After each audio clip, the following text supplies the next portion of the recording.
Well, welcome to this, the seventh day of Sukah, our celebration in year 5992, just 8 years before the final fulfillment of our time to return to the garden and camp out with our Heavenly Father. It is my great pleasure to be with you this evening. As you can see, for the seventh night of Sukah, we have illuminated yet another fire. And that fire is essential for this day, not only for what we're going to consider in terms of entering the light of Yahweh, but for what we have read, because many, many times over, Yahweh not only encourages us to approach this fiery light, to be transformed so that we can appear before Him on Yom Kippur and again on Chag Sukah.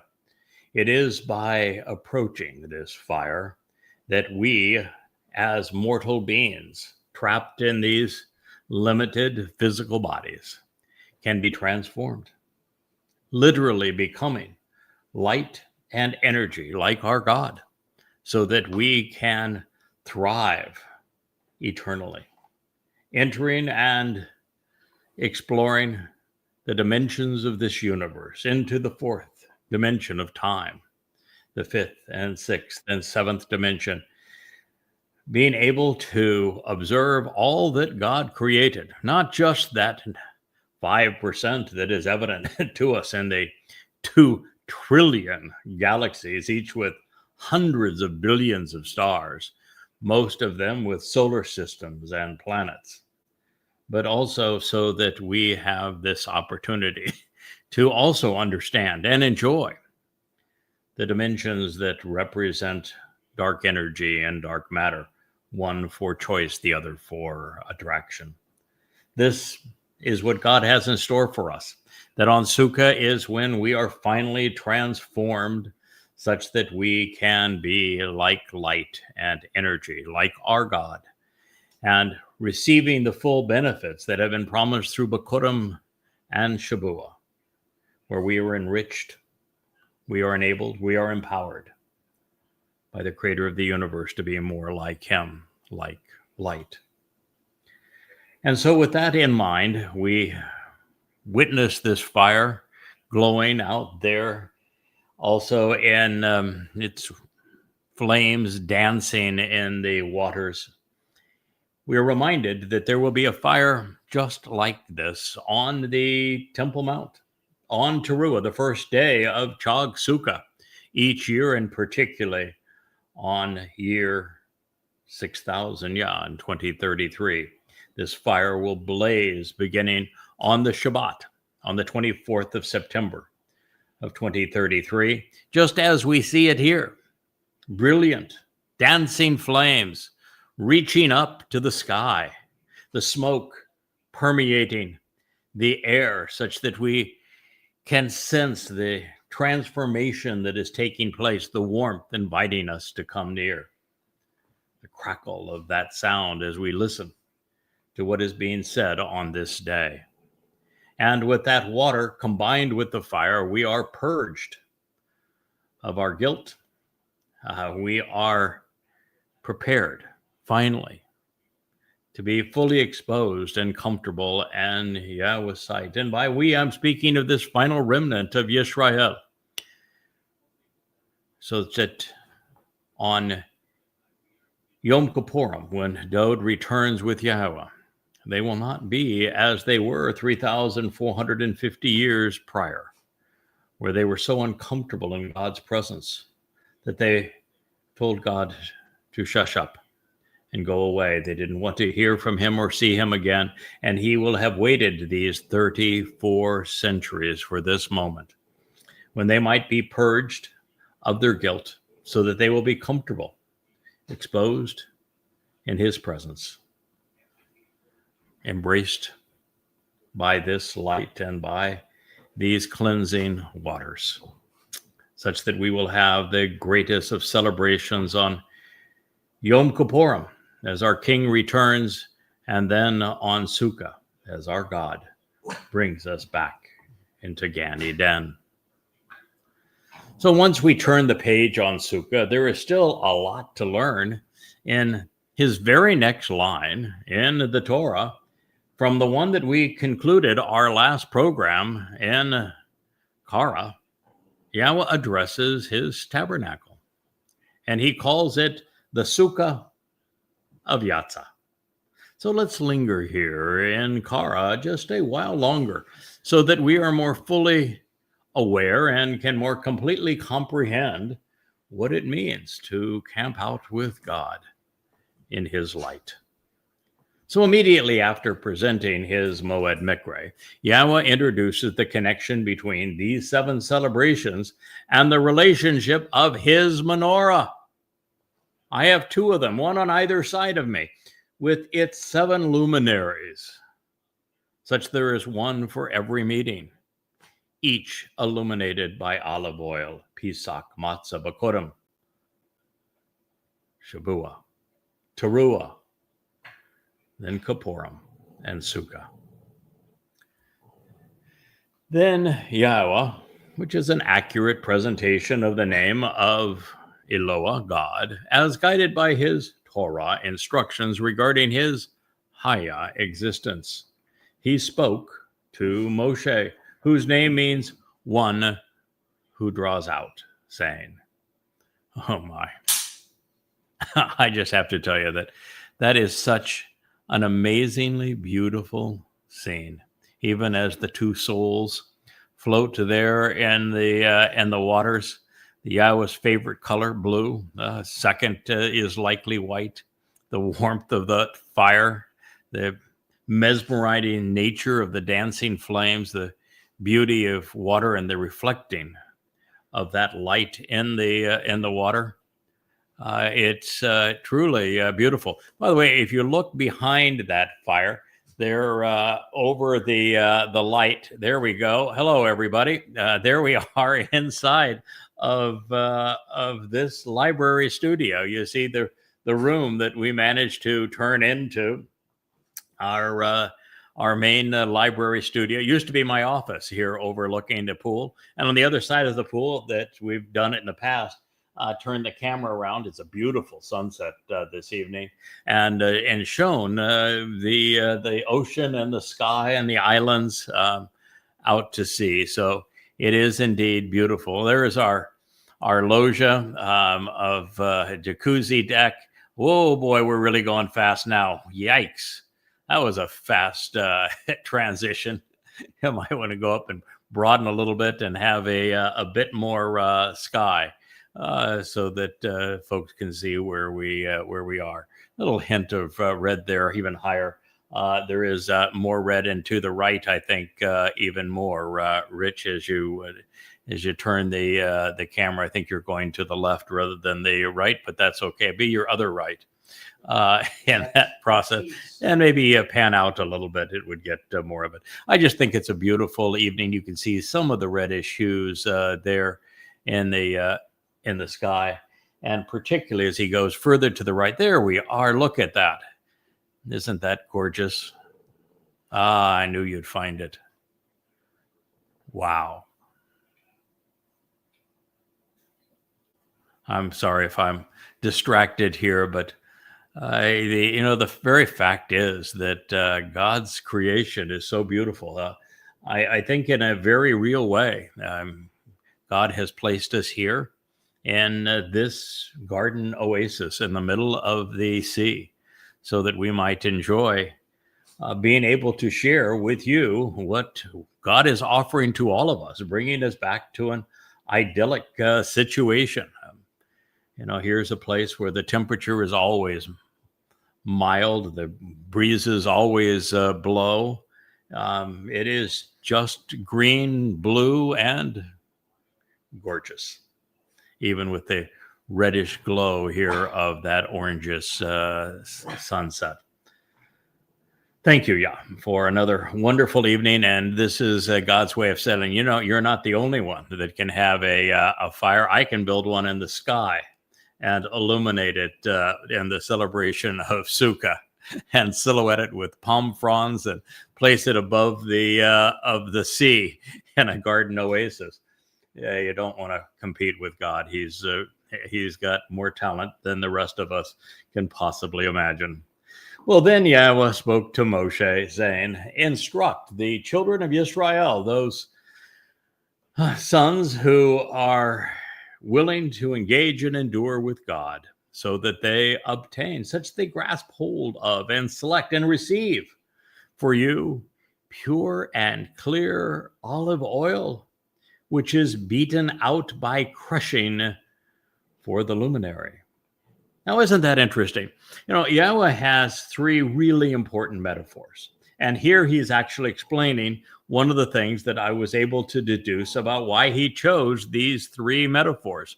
They are olives, which when crushed create olive oil, which is pure and clear and produces beautiful light, the ultimate luminary for the ancient world. And then you have grapes, when crushed, can create wine, which is the most, I think, elegant and satisfying, purely delicious of drinks, and so symbolic of Yah's relationship with us. And of course, there is grain, again, where the kernels must be crushed into flour and then baked as bread. Three things, with the kernels symbolizing saved souls, and the grapes symbolizing what it is like to be grafted onto the vine that is Yisrael, and what it is that we should appreciate of Dod's great sacrifice for us on Passover, and how it is the blood of that lamb, Dod, that gives us life. And of course, here, olives, which, beaten out by crushing, produce the pure and clearest oil. You probably already know, but you know what extra virgin olive oil means? That doesn't mean the olives have never been on a date. No, it's that a date has never cohabitated with an olive, because that would be interspecies now, wouldn't it? That would be contrary to Yahweh's instructions.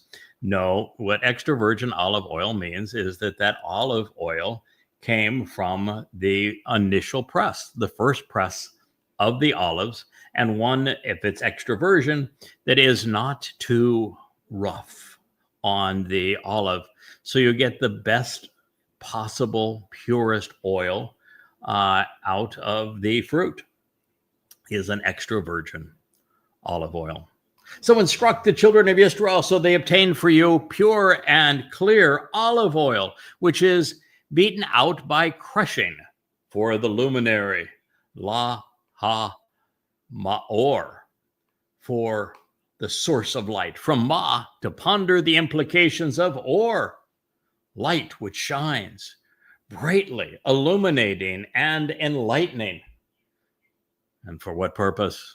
We've shared this before. What is the symbol? What is the purpose of that fire that is roaring out there? It is to lift us up so that we could be continuous and enduring, and to serve as a lamp to lighten our nights so that they along our days. It's such a spectacular metaphor, and it's all conveyed here in Kara, called out, should never have been called Leviticus 24:1-2. So this is Yahweh's version of literally the eternal flame. But there is more to the metaphor than pure, clean, and clear, even flawless olive oil, being the symbol of the set-apart spirit and of light representing Yahweh. There is more to the lamp than the idea of providing guidance and enlightenment. There is more to Yahweh's tangible metaphor than continuous and enduring, because God will advance the story of this luminary and define its purpose by telling us where it goes and how it is to be constructive.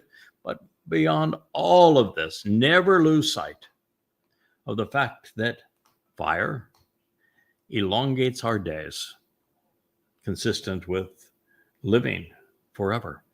It enlightens us so that we can see, consistent with being observant. And it is transformative, taking us out of these mortal, limited physical bodies so that we can be enriched and empowered and enabled more completely as light and as energy. So olives, like grapes and grain, as I have mentioned, must be crushed to be useful. Likewise, so are the challenges we overcome in life that forge our character. And as the case with Sukah, it is not until after enduring the crushing hardships of the time of Jacob's troubles that Israel finally becomes salvageable. You know, we just had this wonderful visit from Shannon, who is probably already back in Florida now. And, you know, he has had some great tragedy and great triumphs in his life. And through it all, it has forged a remarkable character. So has my friend Richard, having gone through great joys and great sadness, all developing the kind of personality, the attitude and attributes that are so useful to God. None of those who serve God come into that service unblemished. It's one of the great myths that my friend Rich loves to talk about. This idea of perfection and that God wants us to be perfect. No, he wants to perfect us. That is so incredibly different than being perfect. We are flawed, and it's our flaws that give us character. It's the failures in our lives that help define us because we have to overcome them. And when we do, we become vastly more confident and enabled. But it's also that great imposter called success that we must also manage and overcome. All of these things serve to build that character, that backbone, that grit that has value to God. And so it isn't being perfect that God is interested in. It's this process of being perfected, of becoming more than we would have been if not for overcoming our challenges and our successes, such that we become ever more useful, ever more productive, ever more valuable, always learning, coming to understand more and more as we go. You know, that's one of the things that I've just so much enjoyed over this last year. And those of you who have been with me for 10, 15, 20 years, some even longer than that, you know that our growth has been incremental. We learned a lot. I mean, I was sharing this afternoon, and one of the things I was writing for Bashar Herald, which is Coming Home Volume 4, that one of the first insights that I was able to deduce, and it was from Hosha, was that there are 3 destinations for human souls, that most souls simply seem to exist at the end of their mortal lives, and very, very few end up in Shamayim, and more end up in Sheol. And in Shamayim, it is restricted for those who have deliberately led others astray. This was an insight that no one had perceived previously, and it was a big deal because agnostics are agnostic because they recognize a God who would say, love me or I will torture you forever, isn't lovable. And so by revealing that God said that there are 3 destinations for human souls, and the majority of souls aren't rewarded or punished. They are given their lives, they're given free will, they're given a nasama to reason things through, and they just don't make the connections to understand Yahweh. So at the end of their lives, it's just the end of their lives. One of the things that is so puzzling in this regard, of course, is that the most recent attacks on me have been people falsely accusing me of saying that I'm sending them to the darkness pit of hell, where they'll be tortured forever, because there's no torture in hell. And the only reason they know hell is dark is everybody had previously presented as the fires of hell. And I said, no, there's no fires in hell. There's no light in hell, because it is a black hole. First person to deduce any of those things. And I'm also the first person to say that if you don't mislead others, if you just go about your business misled, You don't go there. Your soul simply seems to exist at the end of your mortal existence. They would know nothing of this if it hadn't been among the very first insights that Yahweh shared with me, well, now 24 years ago. And it's profound. So another profound insight is that we enter the time of Jacob's troubles on the 22nd of May, 2026. 8 months from now, with Israel being forced to forfeit its heart, such that it becomes an award to the Islamic State, making Israel indefensible and bringing in this time of Israel's trouble, which is actually necessary, because without it, there would be very few Yehudim who would listen in the end and be among those who are part of that final remnant of Yisrael, who avail themselves of the sacrifice of the Yah𐤄𤅅𤄗 on Ruwach and are able to witness Yahweh and Dod's return on Kippurim, such that they enter the Garden of Eden on Sukah. So this olive oil lamp, getting back to the story I was telling here, I just love all things related to Yahweh, so you'll excuse me if I share stories that I think are related to the message he is conveying. But the menorah, the olive oil lamp, represents to some degree the Ruach Kodesh, that olives are deeply rooted in the land. They are long-lived. The oil is nutritious. It serves as a healing ointment, and olive oil is used for anointing and provides brilliant illumination. But most of all, it's the oil that burns brightly, conveying the transformative nature of those 7 Mow'ed Miqra, represented by the 7 candles on Yahweh's luminary. And it is interesting, of course, that I began the first 22 years of my journey with God, presenting everything under this little logo. It's a lion, and the lion is symbolic of the Lion of Judah, and Dod is the Lion of Judah, and therefore it seemed to be an appropriate metaphor, and particularly since we are the first to recognize who Dod actually is and all that he accomplished by fulfilling Pesach, Matzah, and Bikurim, and that it is Dod who is returning as king. But that isn't Yahweh's primary logo. And even Dod would have a conniption fit if he knew we were using the lion as opposed to the proper logo that is symbolic of Yahweh's relationship with him and symbolic of what Dod achieved and what his herald will achieve.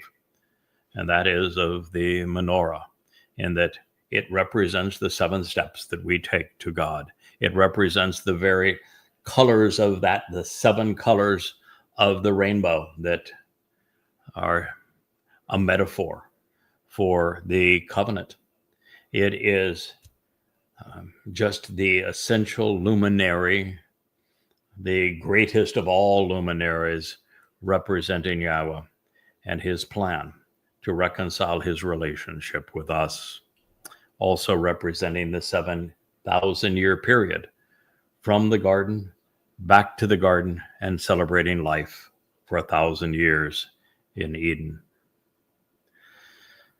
So as the Isle of Oil is ignited, illuminating the home, we see the flame reaching upward, consistent with the symbolism of approaching this feminine manifestation of God's fiery light during Matzah, during Gebuwrah, during Kippurim, and during Sukah.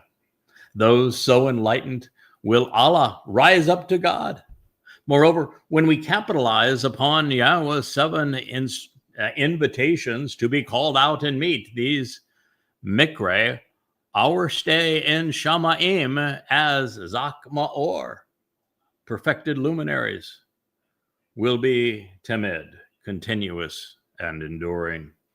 Of course, for those who know the whole of God's story, you recognize that even in the 4th day of creation, drawing our attention to the 4th era of human existence outside of the garden, 33 CE to be exact, Yahweh would have the greater luminary, the man who will return, whose throne is as brilliant as the sun. He would make the ultimate sacrifice to fulfill Pesach, Matzah, and Bikurim, so that we might be enriched and empowered and enabled by God on those called out assemblies to meet. And so it is exceedingly important from that point of view. And also we're told that the lesser luminary will reflect the greater luminary's light in the darkness of these times, so that they collectively serve as the signs of the Mow'ed. Because indeed, in addition to the greater luminary, Dode, fulfilling Pesach, Matzah, and Bikurim in 33 CE, it is the lesser luminary who will fulfill to Ruwach through his sacrifice in 2033. From outside the curtain of the restoring witness to the eternal testimony, the written copy of the account entered into evidence, including the stipulations regarding the provisions and attestation of the revelation from Mow'ed, repeatedly bearing witness to renewal and to restoration. Within the tent and tabernacle, the OL, the covered shelter and protective dwelling which shines clearly and brightly, the home and the household of the eternal witness to the eternal testimony for these appointments, Mow'ed, which is from Mo and Ed, which is, you've got Rich. I know. Okay. Rich. We had a light echo of that for this whole program, but it really came to life there at a moment in time. Sorry about that, but that's okay. You know, I'm like, where is that coming from? We're being perfected. We're not perfect. It is a process. We do live streams. We do not rehearse. We do not polish this program. We probably can tell that just by the quality of it. We're a well-oiled machine. We are. We are a well olive-oiled machine. It is true that in this case that Mow'ed means to ponder the implications of the restoring witness to the eternal testimony regarding these appointments. It's a marvelous word, is it not? So it is the tent of the restoring witness to the eternal testimony. When God is responsible for naming rights, he's really, really good at it. And he does say at that point, Aaron, which is an enlightened expression of free will, as an alternative, the bringer of light and choice from R, presenting a desirable option under the auspices of free will as an alternative and own pertaining to enlightenment, which is transliterated Aaron, the brother of Moshe and Eloah, although he was an exceedingly troubled soul. It's kind of interesting, of course, that I think we're going to need to put another log, my friend, on that fire. Otherwise, it's going to die down before we get finished with this show. But it was God's choice was Moshe. He knew that Moshe had the experience, understanding the political and religious systems and the caste systems of Mitzrayim and the plight of the Hebrews there, and that he had the character to stand up for the oppressed people. And he had the wisdom to leave all that behind and reject it, walking away from it, making him the perfect candidate to serve alongside Yahweh, to unslave and liberate his people. But Moshe was reluctant. He said he didn't speak very clearly.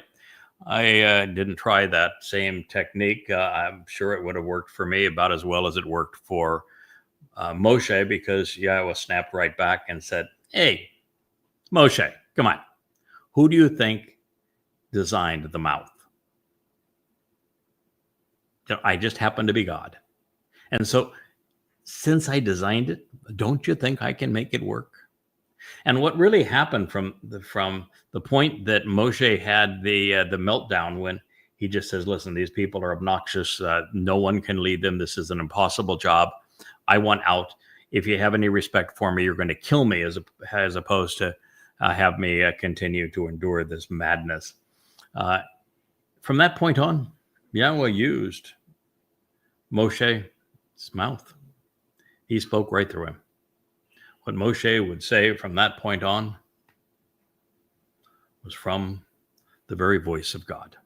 When the children of Israel said, "We don't want to hear your voice, we don't want to see you again," he said, "All right, I can work with this. You can look at Moshe and you can hear his vocal cords move, but it'll be my voice that is projected through him." Aaron was presented as the alternative, and Moshe said, "But I stutter. I got a stick tongue. I don't pronounce words really well," which for me is just hilarious, because people are all hung up on Yahweh's name, and they say, "Well, it's out of respect for his name, we don't want to mispronounce it, that we don't say it," which of course is just a blatant lie, because Moshe slurred his words and God picked him to introduce his name to us, which says, I'm not really worried about you saying it perfectly. What I want is for people to know it and to use it and not be worried about mispronouncing it. Just use it. It's easy to pronounce. I revealed it in the Torah. That's how you pronounce the Wah. I told you it was based on Haya. That's how you pronounce the other letters. This isn't difficult. Anyway, so when Moshe was reluctant, Yahweh said, "Okay, well, your brother's coming around the corner and he's a blabbermouth. So what if he tags along?" Ooh, big mistake. Nonetheless, that's what it took to get Moshe to go along. So it's Aaron that shall attend to it and arrange it, placing it from sundown to sunrise in the presence of Yahweh, continuously and without interruption. From sundown, which is what we did today on our fire, to sunrise. All in the presence of Yahweh, continuously without interruption. We light the menorah, 7 candles with olive oil. Yahweh's light appears in our presence, continuously without interruption. And of course, it's there from sundown to sunrise. Why? Because in the darkest hours is when we need the light. That is why the lesser luminary reflects the sun's light during the darkness.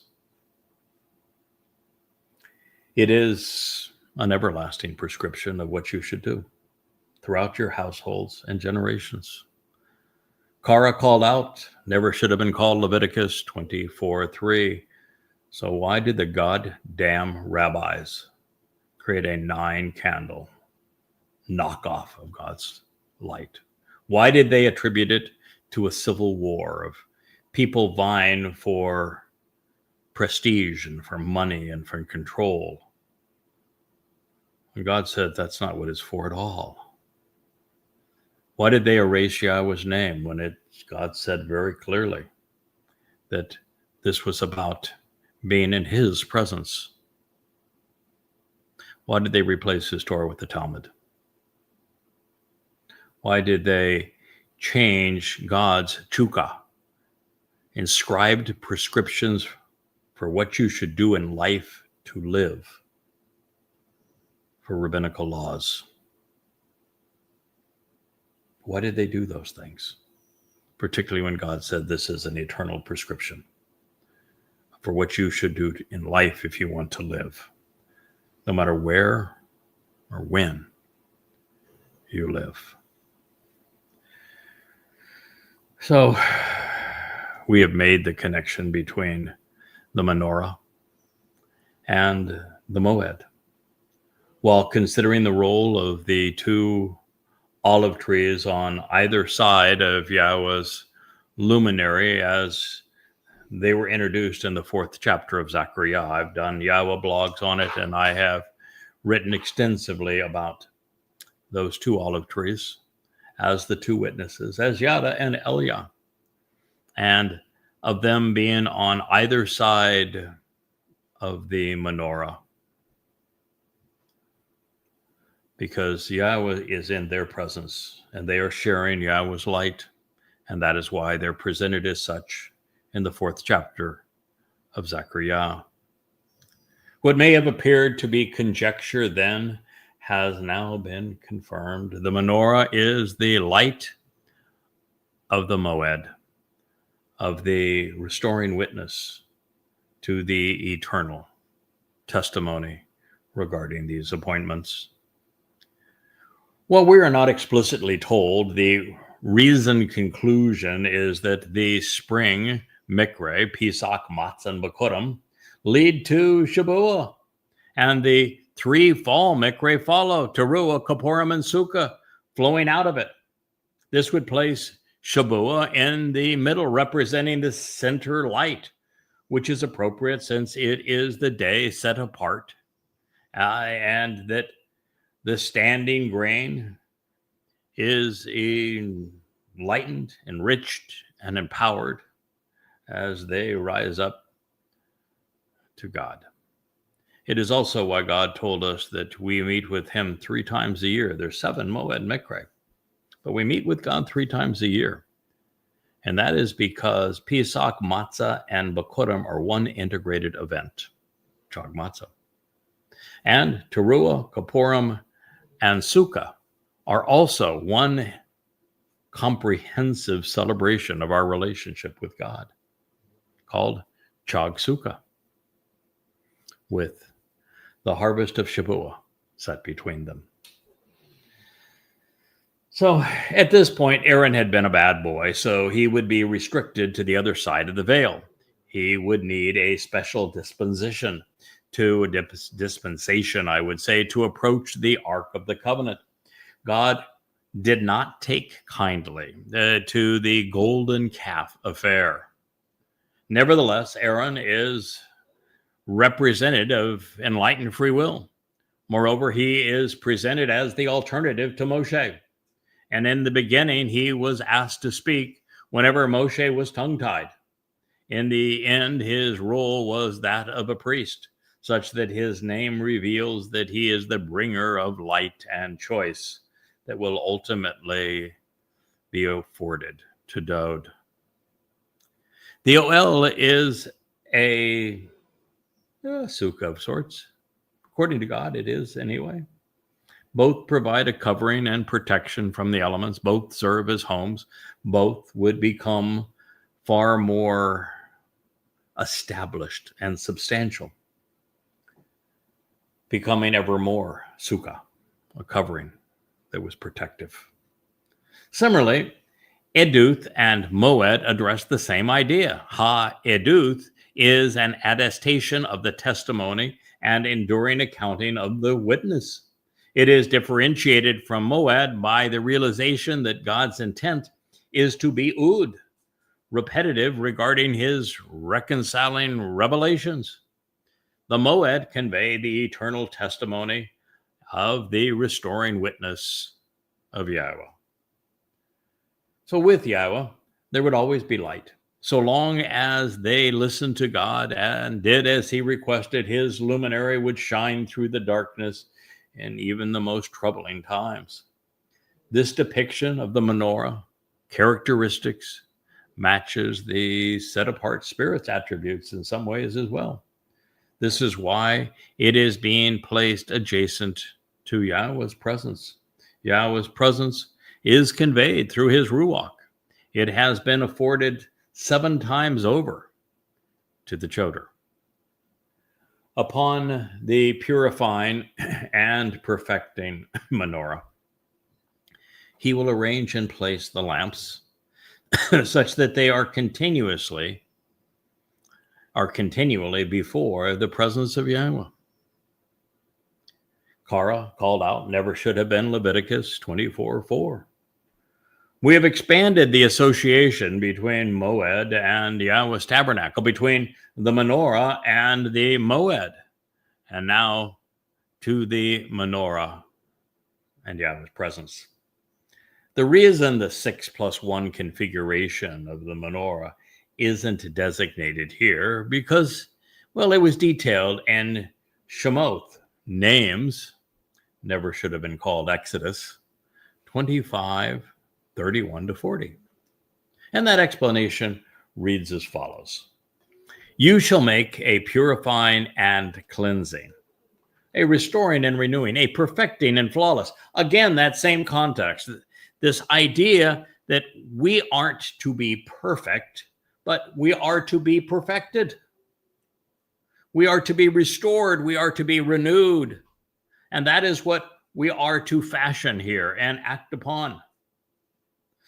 So you shall make a purifying and cleansing, a restoring and renewing, a perfecting menorah, a lampstand, a luminary, and a source of light from gold, artistically crafted, elegantly decorated, turned and hammered out, embossed of wrought metal. You know, the actual menorah is a very traditional design, and it was absolutely perfect for the time and conveyed many symbolic ideas. And that was why it was such an interesting discussion with Yahweh back in December of last year, when he made it clear that he wanted to be represented by the menorah. And you can see the one over my left shoulder is modern in its design. And he even said, no, I want it to be modern. I want a modern adaptation of that menorah. And the reason is we're going to use a modern means to convey that light. You know, we're going to set up cameras and lights, and you and I are going to vlog, baby. So here we are with a modern interpretation of the menorah. And with a Roy G. Biv rainbow interpretation of its light to associate it with the covenant for which those 7 Mow'ed Miqra enable our presence. So the menorah, this lampstand, this luminary, this source of light should be made with her base and sides, her stems and branches, her cups, her ornamental buds, and her flowers as part of it.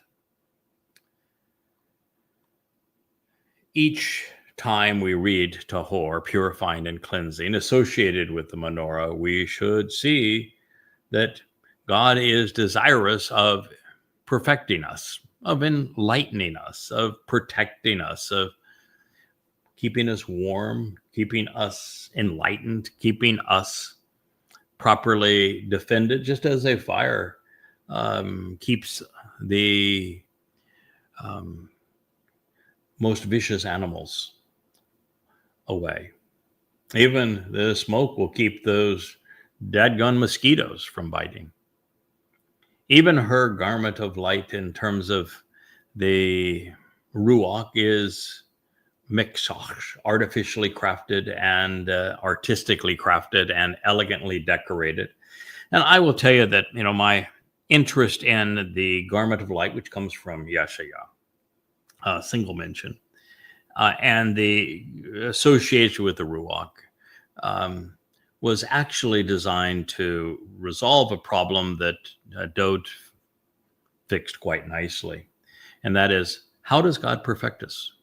It's obvious that that God tells us to walk to him so that he can perfect us.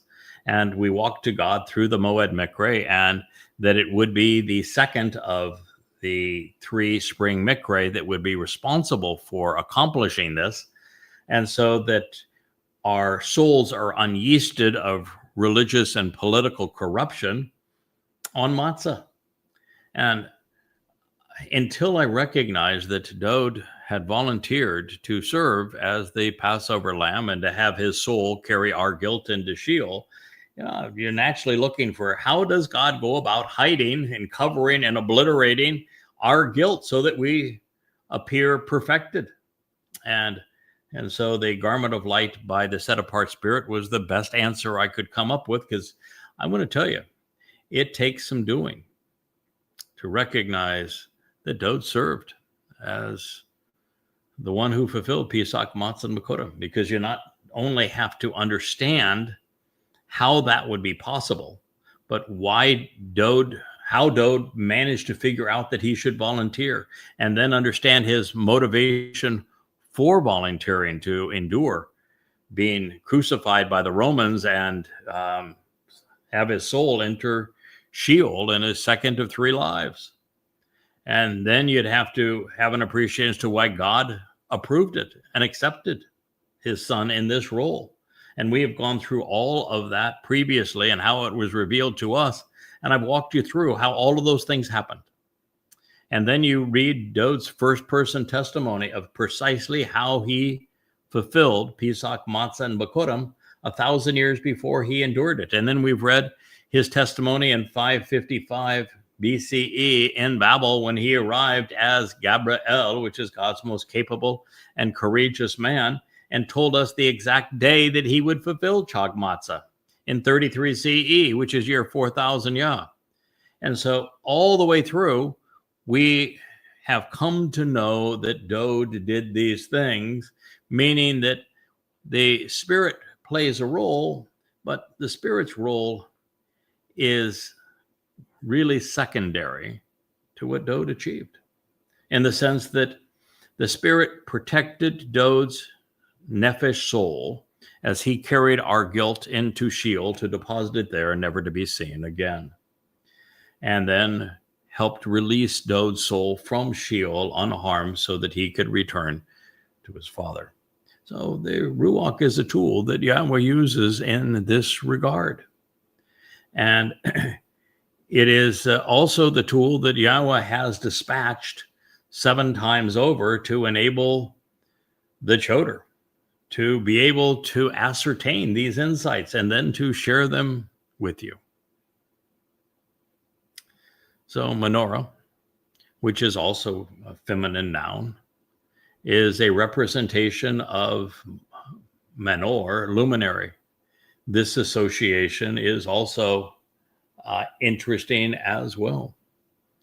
Now, further, when we are allowed to enter this transformative state, we become members of the covenant. We branch out, we bud, we blossom, we grow.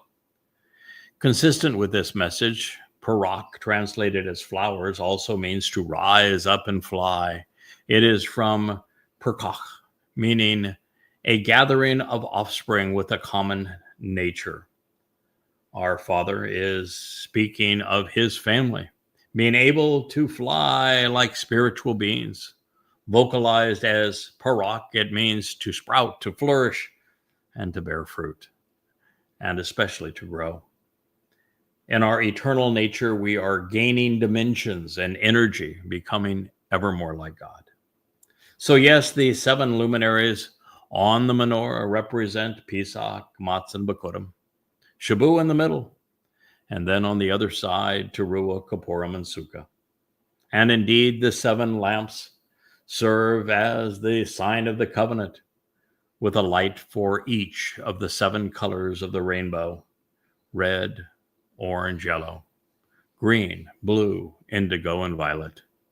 However, since the menorah also represents these Mow'ed Miqra, we are reminded that it is the 7 spirits of Yahweh who have provided his Choder, the secondary branch, the sucker and stem, with the ability to understand these things for the first time ever, and then share them with you.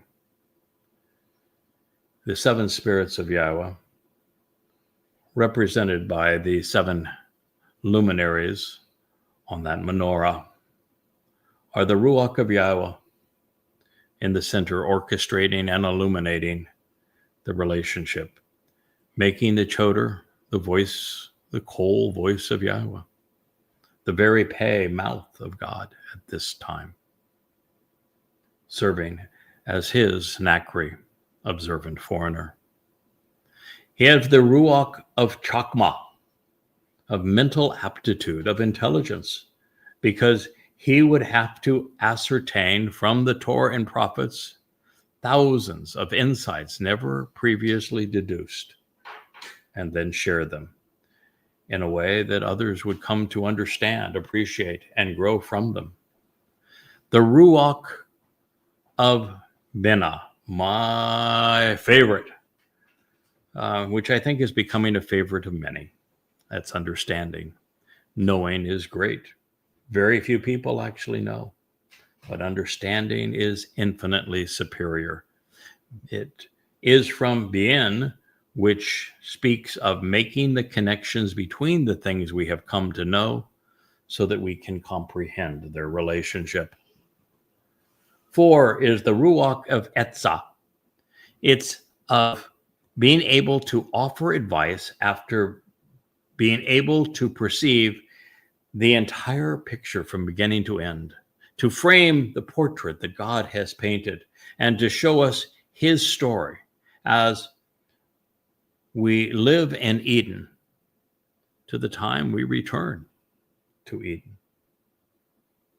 It is the one thing I think that has distinguished this Yahowah series more than anything, is it takes you from beginning to end and reveals everything you need to know about forming a relationship with God.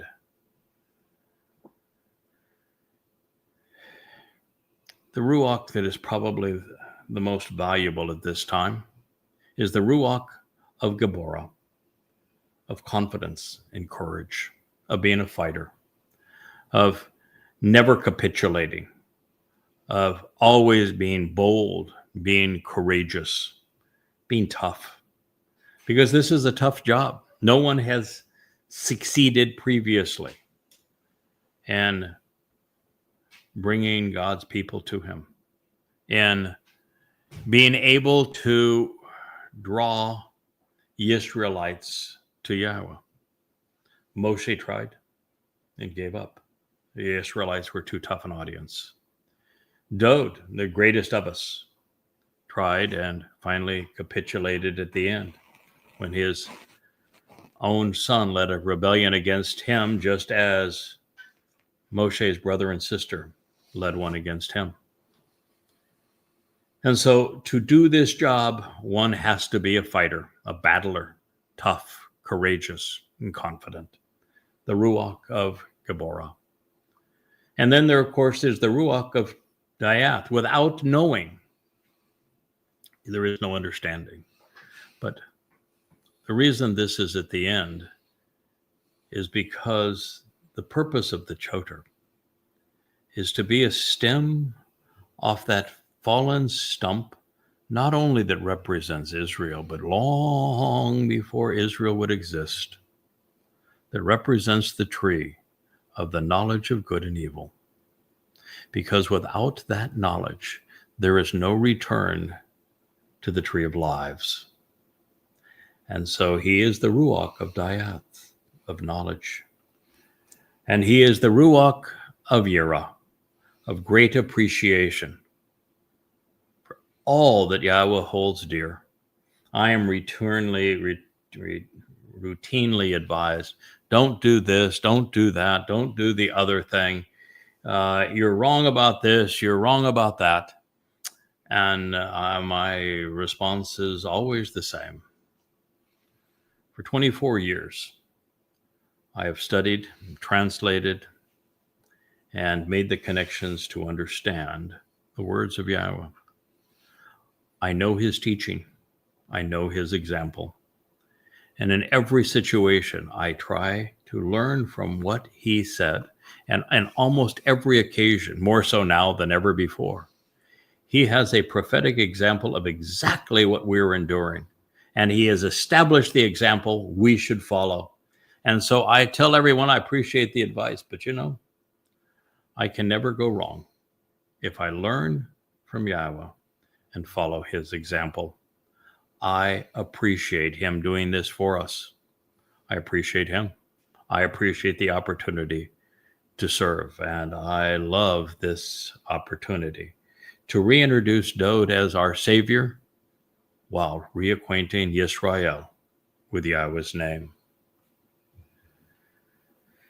Well, the opening verb in this next statement is one of the most underappreciated in the Torah.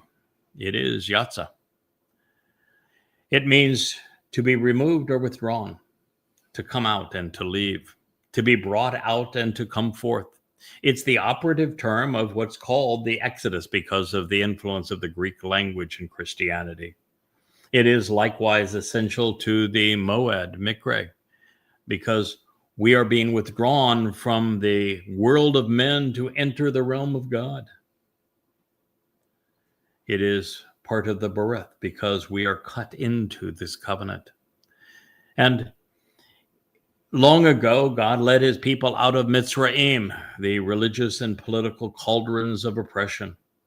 And now he is calling them out of Babel, which is the confusing and confounding intermixing of truth and lies, of religion and politics before leading his people home. And 6 branches shall come out from her sides, 3 stems of the menorah from one of her sides, and 3 branches of the menorah from the other side. Shemot names should never have been called Exodus. 25:32. 6 is the number of man, who was created on the 6th day as a carbon-based life form with the atomic number of 6. And there would be 6 branches representing 3 sets, or 2 sets of 3. Pesach, Matzah, and Bikurim. Teruah, Kapurim, and Sukah. 3 stems of the menorah from one of her sides, and 3 branches of the menorah from the other side. So when it comes to his pattern of 6 plus 1, God is consistent. Everything meaningful is based on it. It is the key that unlocks the secrets otherwise hidden in Yahweh's plan of reconciliation and his redemptive timeline, so that we know exactly where we are on it. Just 8 years prior to his return with our Messiah and King, his beloved Son, our Savior, Dod. Of notable interest here, Yahweh has described 6 luminaries representing humankind in this equation, but has not so much as mentioned his own luminary in the center of the menorah. This perspective is one of many ways Yahweh is distinguished from the plethora of gods that men have made that are always calling attention to themselves. You see, Yahweh long ago decided that he would work through people and he would credit those who serve with him. There are 3 cups in the shape of almond flowers with each branch. On each one, there is an ornamental bud, a capital, on the top of a column, along with the blossom. Then there are 3 cups in the shape of almond flowers for each branch. On one, there is an ornamental bud, a capital, on the top of the column, along with a blossom. Therefore, 6 branches shall come out from the menorah. Shemot names should not have been Exodus 25:33. The almond is the first tree to flower in Israel each spring, heralding the approach of the new year.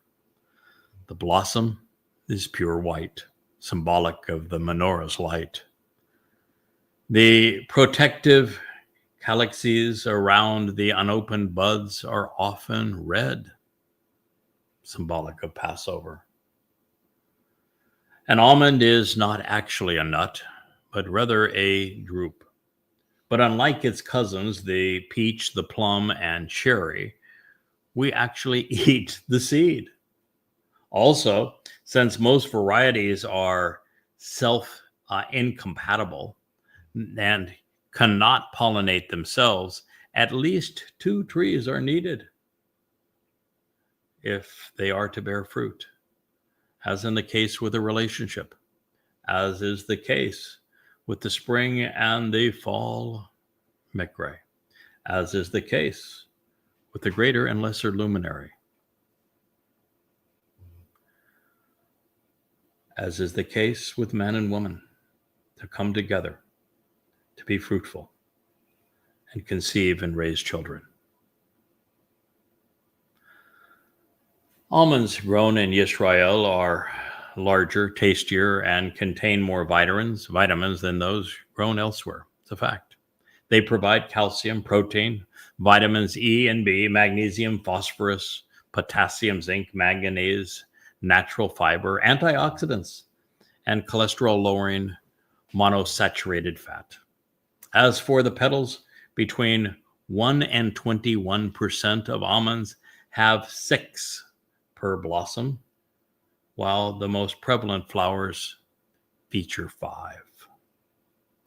It is principally a 5-blossom flower. Now, speaking of numbers, we have 1 representing Yahweh in the center.